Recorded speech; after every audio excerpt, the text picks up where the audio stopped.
Hello students, welcome to the new video of DK Goyal for book solution series. So students, आज की video में हम करने वाले हैं जनरल एंट्री चैप्टर का क्वेश्चन नंबर 28। इससे पहले के पिछले क्वेश्चन में पिछली वीडियो में करा चुका हूं। जिन स्टूडेंट्स ने वो वीडियोस नहीं देखनी है जाके देख सकते हैं। तो चलिए स्टार्ट करते हैं। क्वेश्चन देखिए, जनरलाइज द फॉलोइंग ट्रांजैक्शन। तो यहाँ पे हमें क्या करना है, जनरल एंट्री करनी है इन ट्रांजैक्शंस की। तो जनरल का रूल क्या होता है? जनरल का रूल बिल्कुल सिंपल होता है, जो भी चीज आएगी हमारे पास हम उसको डेबिट करेंगे। ठीक है, हम फॉर्म है, हमारे पास जो भी चीज आएगी उसको हम डेबिट करेंगे और जो उसके बदले में जा रहा होगा उसे हम क्रेडिट करेंगे। ठीक है, मतलब उसको एंट्री में बाद में लिखेंगे टू वाली साइड। तो चलिए देखते हैं पहली ट्रांजेक्शन।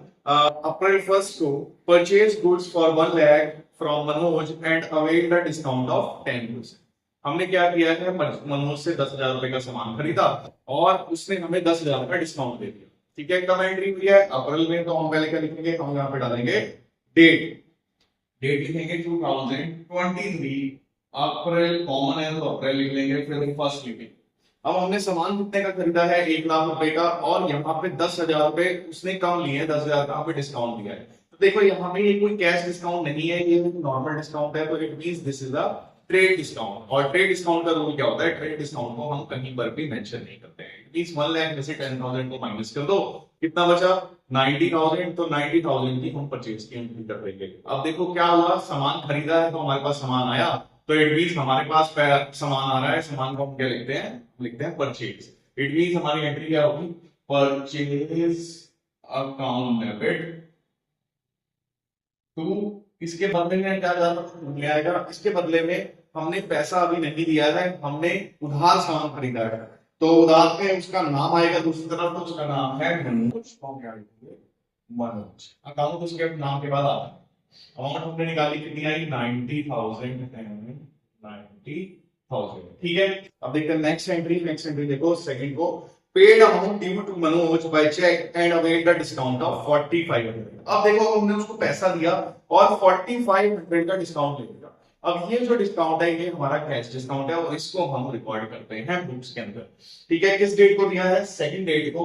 हमने पैसा दिया है, पैसा दिया है, इनकीस कैश जाएगा, तो जो भी जाएगी वो बाद की तरफ आएगी। इनकीस कैश जो है वो नीचे की साइड आएगा और डिस्काउंट हमेशा कैश के साथ रहता है। तो कैश अगर नीचे आएगा तो डिस्काउंट भी नीचे की तरफ आएगा। तो ऊपर कौन आएगा? ये पैसा किसको दे रहे हैं? ये पैसा दे रहे हैं मनोज को। तो इट मींस डेबिट साइड में कौन आएगा? डेबिट साइड आएगा मनोज। तो एंट्री बताइए, मनोज डेबिट टू क्या गया मनोज को? पैसा टू कैश अकाउंट। और जिस साइड कैश आता है उसी साइड की डिस्काउंट आता है हमेशा। और क्रेडिट वाले साइड डिस्काउंट को हम बोलते हैं डिस्काउंट रिसीव। ठीक है, अब मनोज को हमने पैसा कितना देना था? मनोज को पैसा देना था 90। उसने हमें डिस्काउंट कितना दिया? डिस्काउंट दिया 4500। हमने उसको पैसे कितने चुकाए होंगे? 85,500। अब देखो यहाँ पे क्या है कि हमने उसको चेक दिया था, चेक दिया था तो यहाँ कैश नहीं आएगा, कैश की जगह हम बैंक लिख देते। अगर पैसा दिया होता तो हम वहां पे क्या लिख देते? कैश लिख देते। ठीक है, चलो अब नेक्स्ट एंट्री देखते हैं। Fifth entry, cash 5,000 paid to decide and discount allowed by him 200। अब क्या हुआ? हमने कैश पे किया, यहाँ पे हमने कैश पे किया तो हम कैश लिखेंगे। दिसाई को हमने पैसे दे दिए और उसने हमें 200 रुपए का डिस्काउंट। किस रेट को हुआ? ये 5 रेट को हुआ। अब देखो पैसा यहाँ दिया है तो पैसा गया होगा, गया है तो वो बाद में आएगा एंट्री। तो पहले कौन आएगा? पैसा किसको गया है? पैसा गया है दिसाई को। Entry will be Desai debit to cash. अब यहाँ कैश आएगा क्योंकि यहाँ चेक नहीं लिखा हुआ, तो जहाँ पे चेक नहीं लिखा होता ना वहां पे हम सिंपल कैश लिखते हैं। अब डिस्काउंट भी है यहाँ पे, तो डिस्काउंट हमेशा कैश वाली साइड आता है। तो कैश आएगा टू वाली साइड में, तो डिस्काउंट भी टू वाली साइड में आएगा। और टू वाले डिस्काउंट को हम बोलते हैं डिस्काउंट रिसीव। ठीक है, कितने रुपए दिए थे इसको? 5,000 दिए, तो 5,000 तो कैश में लिख दो। 200 रुपए का इसने हमें डिस्काउंट दिया तो 200 इसमें लिखो। टोटल कितना आ गया? 52। टोटल हमारा आ गया 5200। नेक्स्ट है 10 को cash 10,000 receive from Govardhan and allowed him discount 500। अब हमने क्या किया है भाई? अब हमें पैसा रिसीव हुआ है, पैसा हमारे पास आया है, कितना? 10,000 रुपए आया गोवर्धन से और हमने उसको डिस्काउंट दिया 500 रुपए का। ठीक है, तो 10 डेट को हमारे पास पैसा आया। अब जब पैसा आ रहा है तो इंक्रीज को पहले, जो भी चीज हमारे पास आ रही है उसको पहले लिखेंगे। इंक्रीज एंट्री कर रहेगी, पैसा आ रहा है तो हम लिखेंगे कैश अकाउंट डेबिट। और इस एंट्री में डिस्काउंट भी है, तो डिस्काउंट हमेशा कैश के साथ रहता है, तो कैश में डेबिट में है तो डिस्काउंट भी डेबिट में आएगा। मींस लिखेंगे डिस्काउंट, और डेबिट वाले डिस्काउंट को बोलते हैं अलाउड। तो discount allowed account debit to. अब टू वाली साइड में ये पैसा क्यों आया है? ये पैसा दिया है हमने गोवर्धन। तो हम उसका नाम लिख देंगे। देखो उसने कैश कितना दिया था, उसने कैश दिया था हमें 10,000 और हमने उसको डिस्काउंट दिया था कितने का, 500 का, तो टोटल अमाउंट होगी 10,500।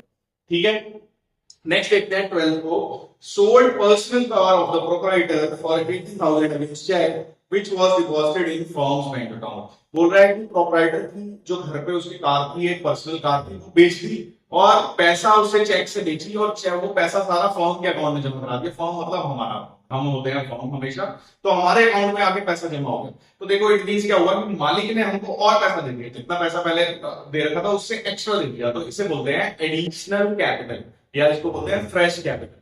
तो हमारे पास क्या आया, हमारे पास पैसा आया, तो जो भी चीज आती है उसको हम पहले लिखते हैं। तो मींस 12 को हमारे पास आएगा चेक के थ्रू आया तो हम लिखेंगे बैंक, तो एंट्री बनेगी बैंक अकाउंट डेबिट। अब ये पैसा क्यों आया है, इसके बदले में क्या होगा, इसके बदले में जो मालिक की कैपिटल, जो ओनर होता है उसके अकाउंट को कैपिटल बोलते हैं, वो कैपिटल अकाउंट बढ़ जाएगा, तो उसने 80,000 रुपए और दे दिए, तो 2 वाली साइड पे लिखेंगे क्या, ठीक है। कितने रुपए आए हैं, 80,000, तो 80,000 है 80,000, ठीक है। अब नेक्स्ट देखो, नेक्स्ट 16 को sold personal car of the proprietor for 1,50,000 against cheque which was deposited into the proprietor personal bank account। बोल रहा है कि प्रोप्राइटर ने अपनी पर्सनल कार बेची, कितने रुपए की बेची है, 1.5 लाख रुपए की, और उसने अपने खाते में ही पैसा जमा करा दिया। तो देखो हम फर्म होते हैं, अगर हमें कोई पैसा मिला ही नहीं, फर्म ने क्या किया, ओनर ने क्या किया, अपने घर पे कार बेची और अपने ही अकाउंट में जमा कर दिया, हमें तो कुछ मिला ही नहीं। तो जब हमारे पास कुछ आया ही नहीं, तो हम अपने यहाँ कोई भी एंट्री नहीं बनाएंगे। तो हमारा इसमें आंसर क्या होगा, तो हमारे यहाँ कोई भी एंट्री नहीं बनेगी, तो हमारा इसका आंसर होगा नो एंट्री। ये हमको लिखना पड़ेगा, ठीक है, क्योंकि अगर नो एंट्री नहीं लिखेंगे इट मींस हमको एंट्री आती नहीं है। तो एग्जामिनर क्या सोचेगा कि हमें एंट्री आती नहीं है। नो एंट्री लिखने का यही मतलब है कि हम अवेयर है इस सिचुएशन के और हमें पता है यहाँ पे हमारी फॉर्म में कोई भी एंट्री नहीं होगी, तो नो एंट्री ही इसकी करेक्ट एंट्री है। जब हम नो एंट्री लिखेंगे हमें उसी के लिखने के ही मार्क्स मिलेंगे, ठीक है। तो नेक्स्ट है 16 डेट को हम क्या लिखेंगे कि भैया इस चीज की हमारे बुक्स में कोई भी एंट्री नहीं हो, तो नो एंट्री लिखेंगे तब इसके अंदर मार्क्स होंगे। नेक्स्ट चलते हैं 20 को। Sold goods to Gaurav costing 1 lakh at a profit of 40% and allowed him trade discount 10%। अब देखो 1 लाख रुपए का सामान बेचा है किसको, गौरव को, तो 1 लाख का सामान बेचा है, बोल रहा है 40%, तो 40% प्रॉफिट को हमें क्या करना होता है, प्रॉफिट को हमें सिंपल ऐड करना होता है। तो इसका 40% कितना हो गया, 1 लाख का 40%, इसका 40% निकालो तो कितना आ जाएगा, सिंपल 40,000 रुपीज, क्योंकि इसका 10% जीरो हटाओ 10,000 आ गया, हमें चाहिए 40, तो 4 से मल्टीप्लाई कर दो, कितना हो गया 1,40,000 आ गया। अब इस पे बोल रहा है 10% ट्रेड डिस्काउंट लगा दो।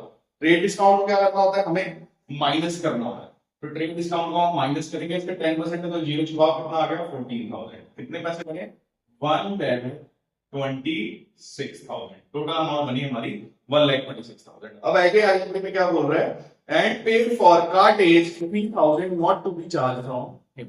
तो यहाँ पे हमें 3,000 रुपए हमें किराया देना पड़ा, पर वो नहीं देगा जिसको हम सेल कर रहे हैं, वो हमें खुद से अपनी जेब से देते हैं, ठीक है। तो उसकी एंट्री हम करें, तो सबसे पहले तो एंट्री करते हैं, अगर ये सेल्स है तो 20 डेट को हम सेल्स की एंट्री कर लेते हैं। सेल हमेशा क्रेडिट में आती है क्योंकि सामान जा रहा होता है बाद में, तो सेल हमेशा क्रेडिट में आती है। तो हमारे पास क्या आया, उसने पैसा तो दिया नहीं हमें, तो उसका नाम आएगा, तो उसका नाम क्या है, गौरव, तो means entry will be Gaurav debit to sales account. Amount हमने अब कैलकुलेट कितनी है, करिए कितनी है, 1,26,000, 1,26,000 अमाउंट हमारी यहाँ पे आ गई। नेक्स्ट एंट्री है कि कार्टेज वाली, कि हमारे पास यहाँ पे कार्टेज आया है और उसके बदले में पैसा चला गया, तो जो भी चीज आती है उसको हम पहले लिखते हैं, एंट्री बनेगी कार्टेज अकाउंट डेबिट। कार्टेज हमारे पास आया और उसके बदले में क्या गया, कैश, कितना गया 3,000 रुपीज, तो हम लिखेंगे 3,000, 3,000, ठीक है।